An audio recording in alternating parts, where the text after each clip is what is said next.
리걸마인드 연구소입니다. 2017년 11월 11일 베트남 에이펙 회의 기간 중에 문재인 대통령과 중국 시진핑 주석이 회견을 했습니다. 한국에서는 이것을 정상회담이라고 부르는데 중국에서는 회견이라고 표기를 합니다. 이 양국 정상의 회견을 보면서 우리는 일종의 데자뷰 현상, 이것을 다시 경험하게 됩니다. 왜 그런지 그것을 먼저 살펴보기로 하죠.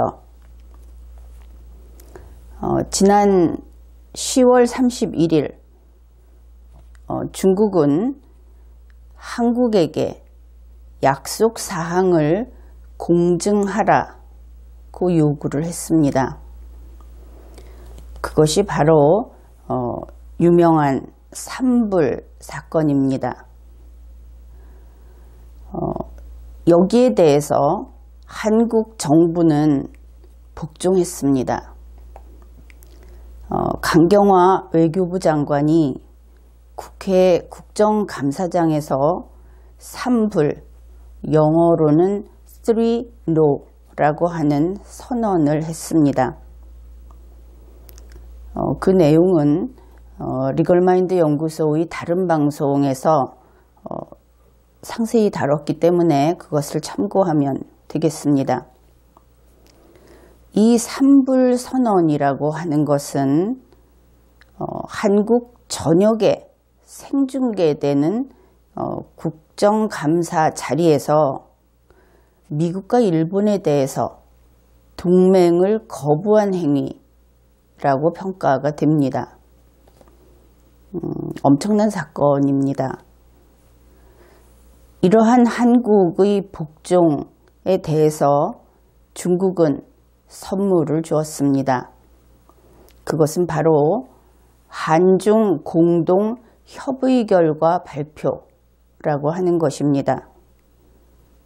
그와 함께 에이펙 시기에 문재인 대통령과 회견하는데 중국이 동의해 주었습니다.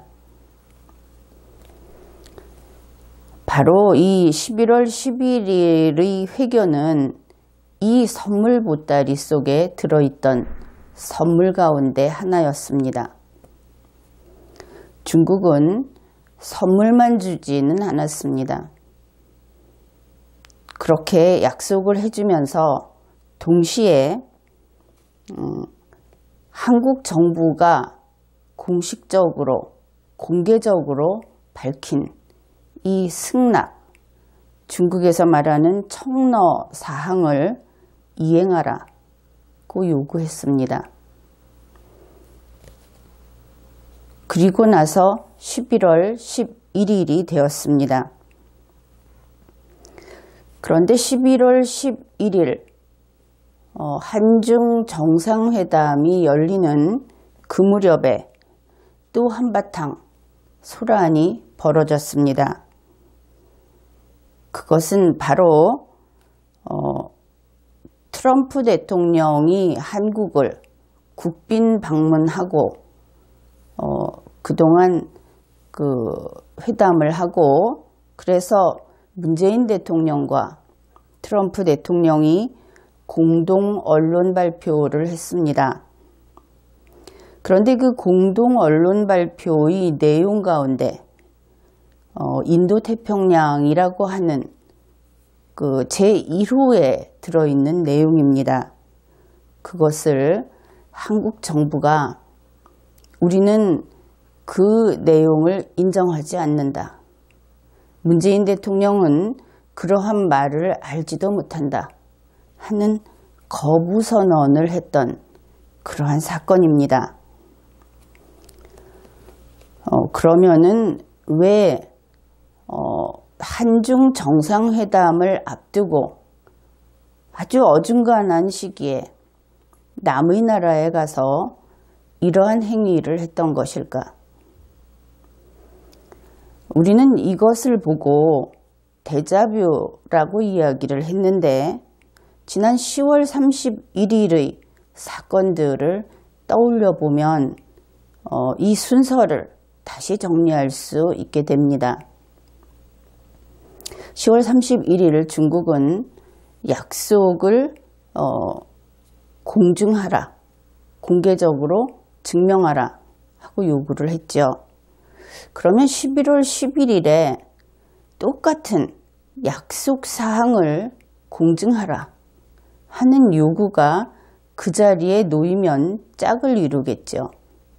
그 자리에 이러한 요구가 있었다. 그리고 그 요구에 한국이 복종했다. 그래서 트럼프 대통령과 했던 공동 언론 발표 내용을 부인했다. 이렇게 위치를 잡으면 지난 10월 31일의 그 진행된 일련의 그 과정들과 정확히 대를 이루면서 짝을 이루면서 그 자리에 딱딱 맞아 들어갑니다. 그래서 중국의 공증하라는 요구가 있을 자리, 그것을 제일 앞에 두고 그 다음에 한국이 거기에 복종한 것, 그것이 트럼프 대통령과의 공동 언론 발표를 거부하는 것. 이렇게 넣는 것은 우리가 수소분자를 보면은 그 속에 전자가 2개 있다는 것을 알고 있습니다. 전자 2개는 있어야 하는 것이죠. 우리가 눈으로 보지는 못하지만 전자가 있어야 할 자리, 바로 그런 자리에 우리는 중국의 요구 부분을 넣고 한국 정부의 복종 부분을 넣었을 뿐입니다. 눈에 보이지 않는다고 해서 그것이 없는 것이라고 할 수는 없겠죠. 이것은 결과를 두고 보아야 하겠습니다.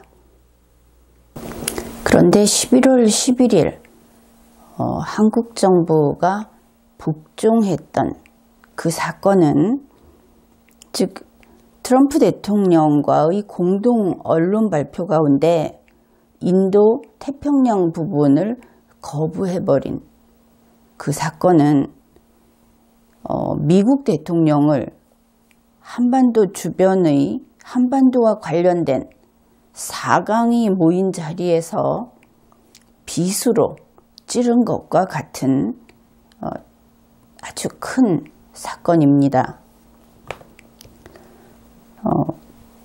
한국에서는 한중 정상회담 직전에 바로 이러한 임무를 수행했다. 그렇게 평가할 수 있습니다. 그 선물로 한중 정상회담이 개최되었습니다. 그런데 이번에도 중국은 선물만 주는 그런 마음씨 좋은 중국이 아니었습니다. 중국은 과제를 주었습니다. 그것은 역사에 대해 책임져라 하는 것입니다. 이러한 10월 31일의 미국과 일본이라는 그 동맹국에 대한 배반, 11월 11일 국빈으로 초청을 했던 트럼프 대통령 그리고 미국에 대한 배반, 이것을 감수하면서도 문재인 대통령과 청와대는 꼭 이루고 싶은 목표가 있었습니다. 그것은 바로 취임 첫 해 중국을 방문하는 일이었습니다. 이 중국 방문, 그 목표를 위해서 문재인 대통령과 청와대는 3불, 3no 선언을 했습니다. 트럼프 대통령과의 공동 언론 발표를 휴지 조각으로 만들었습니다. 이 2가지 일은 아마도 21세기 들어서 문명 국가들 사이에서는 보기 드문 그리고 아주 추한 그런 배신 행위로 기록될 것입니다. 하루 만에 3번이나 부인을 했다고 하는 그 유다보다 더 악한 배신자가 된 것이죠. 이것은 국가의 대표로서 그리고 한 나라의 대통령을 보좌하는 청와대로서 그것도 전 국민을 대상으로 전 세계를 대상으로 공개적으로 이런 배신 행위를 했기 때문입니다. 혈맹인 미국을 이렇게 철저히 공개적으로 배신한 자, 문재인 대통령은 그러면 그 대가로 중국행 티켓을 받았을까? 청와대는 받았다고 브리핑했습니다. 2017년 11월 11일 청와대의 윤영찬 국민소통수석이 이렇게 브리핑을 했습니다. 시진핑 주석은 중한 고위층, 특히 문 대통령과 이때 과로 써야 되는데 가라고 오자를 썼습니다. 고치면 문 대통령과 이렇게 되죠. 특히 문 대통령과 저 간의, 이것은 시진핑 주석 사이의 이런 뜻입니다. 특히 문 대통령과 저 간의 상호 왕복을 통해 중한 관계를 이끌어 나가자고 제안했다. 청와대의 브리핑은 국민에게 보고하는 문서입니다. 윤영찬 청와대의 국민소통수석은 바로 이렇게 국민에게 보고했습니다. 그런데 같은 날 조선일보는 다음과 같이 보도했습니다. 윤영찬 청와대 국민소통수석은 이날 오후, 그러니까 11월 11일 오후 베트남 다낭 크라운 플라자 호텔에서 열린 한중 정상회담 직후 서면 브리핑을 통해 다음과 같이 밝혔다, 이런 내용입니다. 서면 브리핑이라는 것입니다. 그 내용은 이렇습니다. 양 정상은 12월 중 문재인 대통령이 중국을 방문해 시 주석과 정상회담을 갖기로 했다. 12월 중에 중국을 방문해서 정상회담을 갖기로 했다. 중국은 타국이고 초청받지 않으면 갈 수 없는 곳이죠. 결국 중국의 시진핑 주석이 문재인 대통령을 초청했다, 이러한 뜻입니다. 그러면 그것이 사실인가? 중국 외교부에서 문재인 대통령과의 회견 내용을 게시해 놓았습니다. 거기에서 그 내용은 이렇습니다. 시진핑은 지적했다. 그 다음에 나오는 한자는 여러분들이 다 알 수 있는 한자이기 때문에 음으로 그냥 읽어보겠습니다. 중한 고층, 중국과 한국의 높을 고자에다가 1층, 2층 할 때 그 층자입니다. 중한 고층 호동, 이 호는 상호 이럴 때 호자이고 동은 움직일 동자입니다. 중한 고층이 호동하는데 대라는 그 대화할 때 대자인데 무엇에 대하여 이렇게 되죠. 해석은 대쌍변 관계, 쌍은 겹치다, 양쪽, 둘 이런 뜻입니다. 쌍변, 그러니까 양측, 이 변은 가장자리 이런 뜻이고 관계 이렇습니다. 중한 고층 상호 대쌍변 관계, 바로 이것이 청와대가 설명한 그 내용입니다. 바로 이제 그 내용이 될 수 있는 부분입니다. 그러면 이것이 무슨 뜻인가? 요 단락을 해석을 했는데 그 부분을 읽어 드리겠습니다.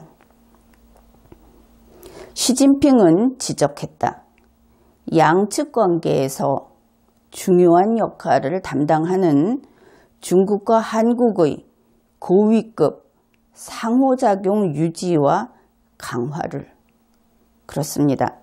중한 고층이란 중국과 한국의 고위층, 그리고 호동이라고 하는 것은 상호작용,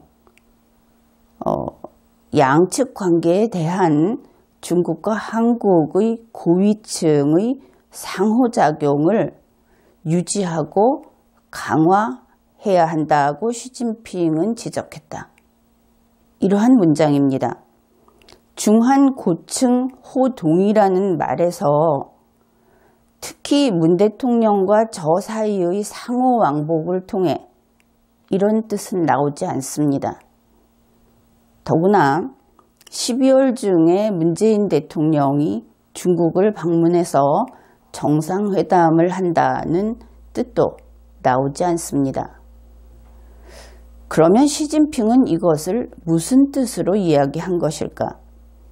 바로 이어지는 문장에서 그 답이 바로 나옵니다. 시진핑이 중국과 한국의 고위급이 서로 오고 가자 한 그 고위급이 누구냐?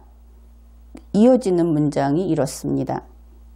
중국 측은 한국 외교부 장관이 11월에 중국을 방문하는 것을 환영한다. 그렇습니다. 중국과 한국의 고위급이 오고 가는 것이 바로 첫 번째 예로서 한국의 외교부 장관이 11월 중에 중국을 방문하는 것, 그것이 바로 나오는 것입니다. 물론 현재 중국에서 중국 공산당의 고위급 사절단이 한국을 방문하기로 되어 있습니다. 마찬가지로 중한 고위급의 상호 작용이 되겠죠. 그래서 이 내용이 다르다 하는 것을 여러분이 확인할 수 있었습니다. 그런데 이것은 우리만 알고 있는 것이 아닙니다.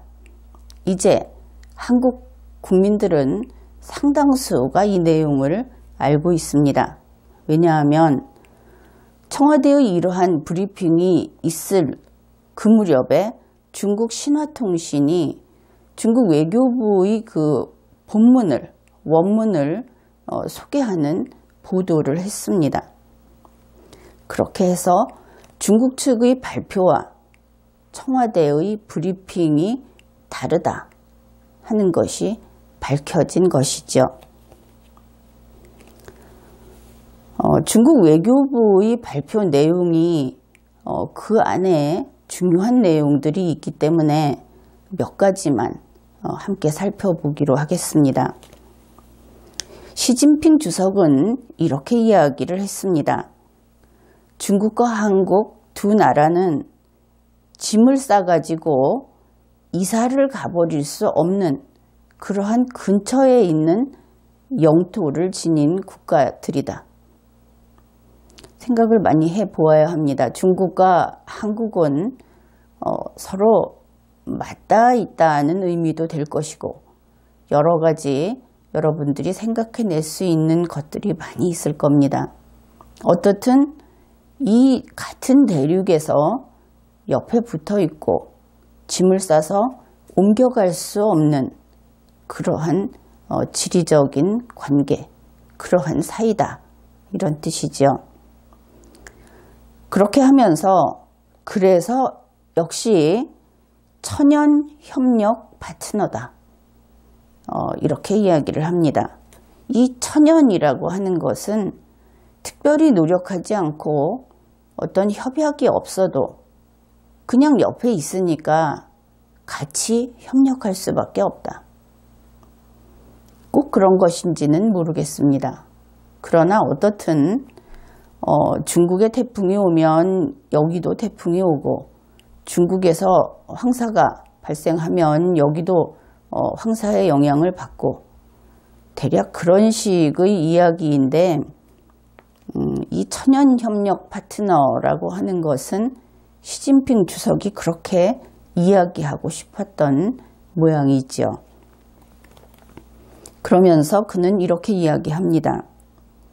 중국과 한국이 좋은 관계로 되는 것은 역사와 시대의 대세이다. 이렇게 이야기를 합니다.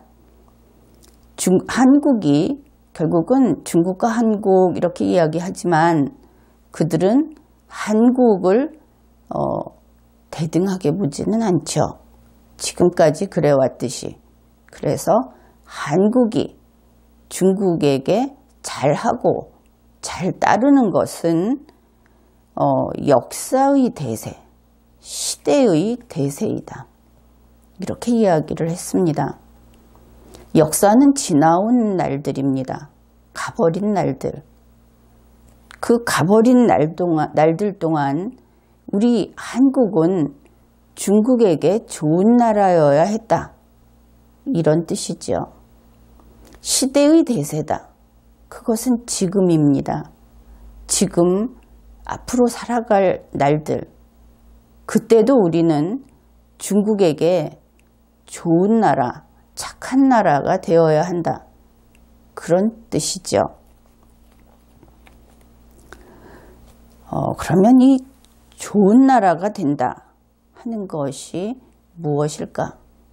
국가와 국가는 독립된 존재이고 우리는 자주국이고 그런데 어째서 우리는 좋은 나라가 되어야 하는 것일까? 시진핑 주석은 또 이렇게 이야기를 합니다. 지금 중한 관계는 바로 관건 시기이다. 관건이라고 하는 것은 발음은 비슷하고 거의 비슷한 그 사물을 나타냅니다.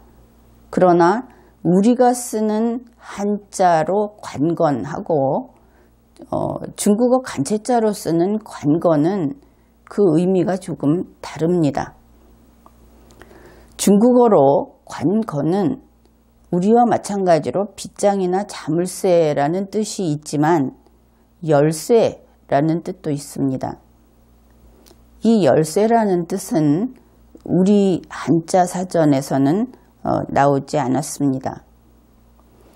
그러면 이 관건 시기, 열쇠의 시기, 열쇠의 시대라는 것이 무슨 뜻인가? 그것은 고비가 될 수 있습니다. 나쁜 의미로는 고비, 그 다음에 좋은 의미로는 대목, 상업을 하는 사람들이 장사가 잘 되는 그런 특정한 때, 그것을 대목이라고 그러죠. 그것 이외에 결정적으로 중요한 시기라는 뜻이 있습니다. 그러니 지금의 중국과 한국의 관계는 바로 결정적으로 중요한 시기를 맞이하고 있다. 이런 뜻이 되겠습니다. 시진핑 주석은 우리는 서로 상대방의 핵심 이익과 아주 크게 걱정하는 바, 그것을 존중해야 한다. 이렇게 이야기했습니다.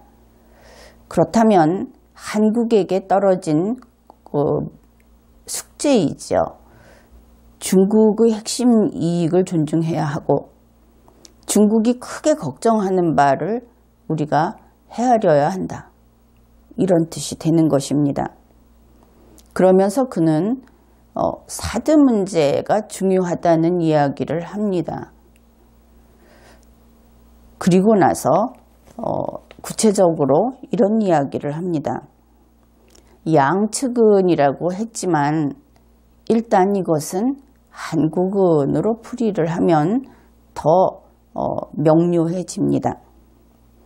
한국이 역사에 대해 책임을 질 때 한 가지. 둘째, 한국이 중국과의 관계에 대해서 책임을 질 때 이것이 두 번째. 그리고 세 번째, 한국이 양국 국민에 대해서 책임을 질 때, 그러니까 한국 국민인지 중국 국민인지는 좀 불명확합니다. 이와 같은 책임을 질 때 역사 문제에서 헤어날 수 있고 중국과 한국의 관계가 쭉 계속해서 바른 방향으로 안정적으로 가게 된다. 이런 수수께끼 같은 이야기를 했습니다. 그러면 시진핑이 이야기하는 좋은, 바른 이 역사의 시험에서 벗어날 수 있게 되는 그러한 중국과 한국의 관계는 무엇일까?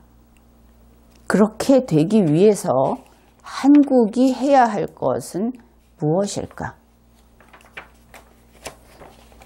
그런데 그 답은 다음과 같은 답과 동일한 것이 되겠습니다.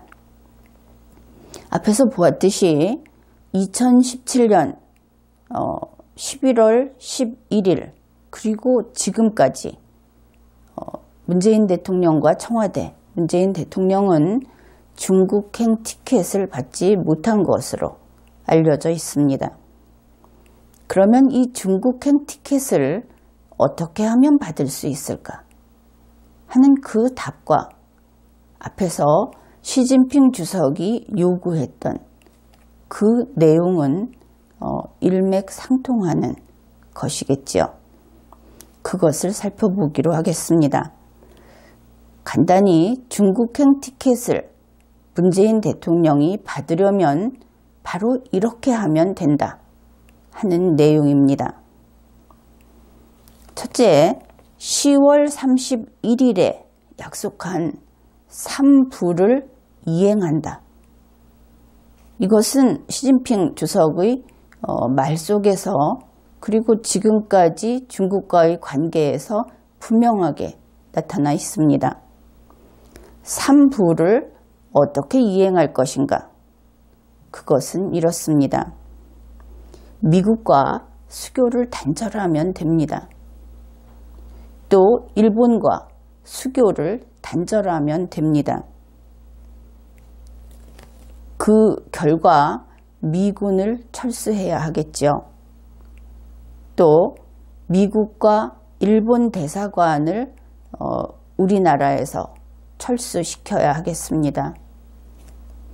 그뿐 아니라 주미 한국대사관, 주일 한국대사관도 철수하면 됩니다. 바로 이것이 3부를 이행하는 확고한 모습을 중국에게 보여주는 방법이죠. 그런데 지금 설명한 바로 이러한 내용은 정확히 1905년 을사조약을 맺을 때의 바로 그 모습입니다. 그렇죠. 이제 중국행 티켓을 받을 수 있는 방법 중에 또 해야 할 것이 있습니다. 1번만 하면 되는 것은 아니죠. 요구사항이 한꺼번에 나왔기 때문에. 두 번째는 11월 11일에 새로 받은 과제를 수행하는 것입니다. 이 새로 받은 과제는 크게 둘로 나눌 수 있습니다. 하나는 성주에 배치한 사드를 철수하는 것입니다. 그리고 또 하나는 역사에 대해 책임을 지는 것입니다. 역사에 대해서 어떻게 책임을 질 것인가? 그것은 중국의 뜻은 이런 것입니다. 중국을 배신한 과거의 일을 사죄하라 하는 것입니다. 왜 사죄를 해야 하는가? 중국은 세계의 중심이죠. 과거 그랬죠. 그래서 세상의 중심인 그 중화세계를 배신한 죄, 그 죄에 대해서 사죄하라. 역사에 책임을 져라 하는 뜻입니다. 그러면 구체적으로 우리는 중국에 대해서 어떠한 역사의 죄를 지었는가? 물론 이것은 중국의 시각입니다.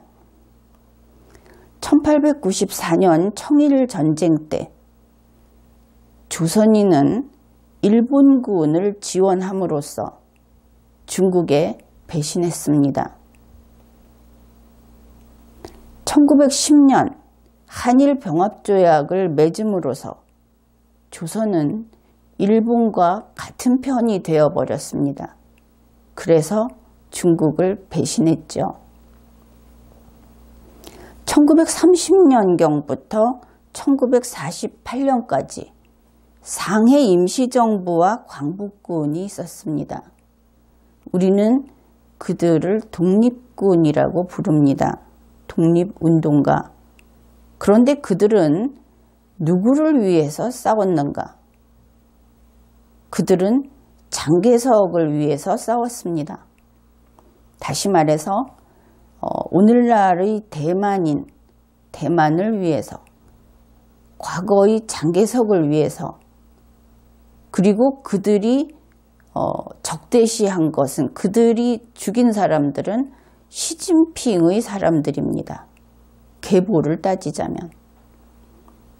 이것은 중국에게 있어서 그들이 어떻게 이야기를 하느냐 하면은 중국이 통일국가를 건국하는데 방해한 적이다, 이렇게 이야기하고 있습니다. 그것이 중국이 보고 있는 우리입니다. 1950년 6.25 동란이 발발했습니다. 우리는 중공군이 우리 땅을 쳐들어온 적이라고 전혀 의심 없이 모두 그렇게 이야기를 합니다. 그러나 중국의 입장은 다릅니다.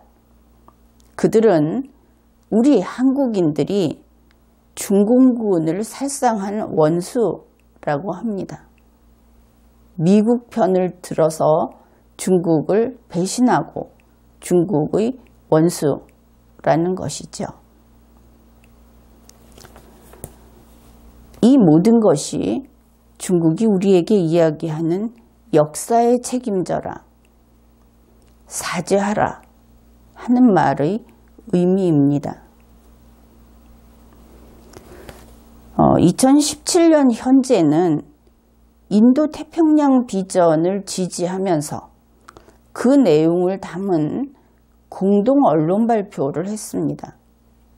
중국을 배신하고 미국 트럼프 대통령과 동지가 되어서, 그것도 또 하나의 죄입니다. 그러나 이것은 문재인 대통령이 스스로 철회했습니다. 11월 11일 정상회담 내용, 중국 외교부에 있는 그 게시물에는 그러한 내용이 들어 있습니다. 문재인 대통령이 나는 1대1로, 중국의 1대1로에 적극적으로 참여하고 싶습니다 하고 이야기를 했다고 기재되어 있습니다. 그러니 이 부분은 용서받을 수 있겠죠. 그런데 이 1대1로에 함께하는 것, 이 문제는 일본의 경우에는 이것을 협상카드로 쓰고 있습니다. 시진핑 주석은 아베 수상에게 이렇게 이야기를 했습니다. 우리는 서로 다른 것이 있는데 그 다른 점은 서로 양보해 가면서 조정을 할 수 있다. 협상을 하겠다는 뜻이죠. 그러나 우리 한국은 문재인 대통령이 먼저 넘겨준 카드입니다. 이제 우리에게는 1대1로에 대해서 카드가 없습니다.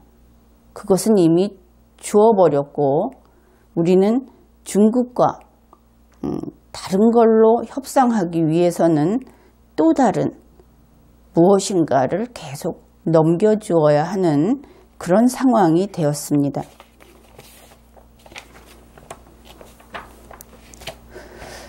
그래서 지금까지 쭉 여러 가지 시진핑 주석이 우리에게 요구하는 것들을 살펴보았는데 이것으로 끝난 것은 아닙니다. 그는 역사에 대해 책임져라 하는 것하고 성주에 배치한 사드를 철수하라 하는 두 가지를 모두 요구했기 때문입니다. 여기에서 나로서는 일단 사드 문제를 종결할 것을 추천하겠습니다. 문재인 대통령에게. 그러면 사드 문제를 어떤 방식으로 종결할 것인가? 그것을 살펴보기로 하죠. 이 순서는 아주 집중해서 잘 듣고 그대로 잘 따라야 할 것입니다. 순서가 바뀌면 그나마 해볼 수 있는 길도 막히고 말 테니까 말입니다. 우선은 미국에 손이 발휘되도록 빌어야 할 것입니다. 왜냐하면 문재인 대통령은 용서받을 수 없는 배신자이기 때문입니다. 그리고 그것만으로는 얼굴을 보기가 어렵겠죠. 그래서 인도 태평양 그룹에 이름을 올립니다. 그런데 인도 태평양 그룹이라고 하는 것은 아직 리스트가 없습니다. 다행히도. 그래서 TPP 가입을 하면 되겠죠. 그러면 시진핑 주석에게 거짓말한 것이 되지도 않습니다. 그런 상태에서 우리에게 사드를 신규로 한 기를 팔라고 미국에 부탁을 해야 하겠죠. 그래서 사드 1기를 신규 구매를 합니다. 그 구매한 사드가 한국에 도착했을 때 바로 그 비행기에 성주의 사드를 실어서 돌려보내는 겁니다. 그러면 한반도에는 우리 대한민국에는 미국의 사드가 배치되지 않게 되죠. 그런 상태로 됩니다. 새로 구매한 사드는 성주보다는 조금 북쪽으로 올라온 충주쯤에 두면 되겠습니다. 이렇게 되면 한국에는 미국의 사드가 존재하지 않게 됩니다. 단지 한국의 사드만 있는 것이죠. 그러면 이것이 어떤 의미가 있는가? 이것은 외교적으로 대단히 큰 가치가 있는 그러한 행위입니다. 우선은 시진핑에게 책임진 모습을 보여주는 것이 됩니다.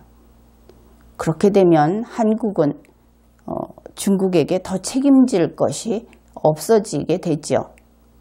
족쇄가 풀리는 것입니다. 사드와 관련해서 보면 미국과의 관계가 끊어집니다. 그뿐 아니라 중국과의 관계도 또한 끊어집니다. 이렇게 해서 자유를 얻게 되는 것이죠. 그러면은 이 상황은 어떻게 평가할 수 있을까? 그것은 바로 문재인 대통령이 미국과 중국의 균형자로 된다 하는 뜻이 됩니다. 어떻게 균형자로 되는가? 돈으로 됩니다. 어떻든 이렇게 사드 문제를 종결하게 되면 중국행 티켓이 올 확률은 대단히 높아지겠죠. 이렇게 해서 시진핑 주석이 지난 10월에 사죄하라고 했던 말의 그 깊은 속내가 얼마나 긴 100년이 넘는 그러한 과거까지를 포함하는 역사적인 베이스를 가지고 우리를 몰아치고 있는 것이다 하는 것을 우리 정부는 알아야 할 것입니다. 그리고 중국과 우리의 관계가 어떤 관계인지, 문재인 대통령은 상해 임시정부를 가지고 항일운동을 했다. 그래서 중국이 환영할 것이다. 이렇게 생각했을지 모릅니다. 더구나 상해 임시정부를 대한민국의 뿌리로 못 박아두려고 하고 있죠. 그런데 그때 장개석 군대라고 하는 것은 오늘날 중화인민공화국을 세운 사람들, 중화인민공화국을 이끌고 있는 사람들에게는 철천지 원수입니다. 장개석 군대는 중화인민공화국을 만들기 위해서 싸웠던 그 비난한 사람들을 잡아서 굶겨 죽이고 그들 중에 리더가 되는 사람들을 암살하고, 물론 내전이었으니까, 국가가 없는 상태에서 지역전이었으니까 그렇게 되었지만, 오늘의 자기들 땅을 다시 회복해서 자주국가를 세운 중국에서는 그 사무친 원한을 잊지 못하고 있습니다. 그런데 거기에 가서 우리는 장개석 군대와 함께 일본군과 싸웠다, 이렇게 주장을 하게 되면 중국의 그 내막을 몰라도 너무 모르는 것이죠. 우리 그 상해 임시정부하고 광복군은 중국에서 말하는 것입니다. 중국에 가서 그 도서관이라든지 거기에서 그 공개하고 있는 문서들을 찾아보면 장개석 군대와 한국군은, 한국 조선인들은 일본군과 싸우기보다 중국인과 싸웠다. 48년까지. 이러한 이야기들을 하는 문건이 너무나 많습니다. 외교를 할 때는 역사를 알아야 하는 것입니다. 이번 회에는 여기까지 하겠습니다.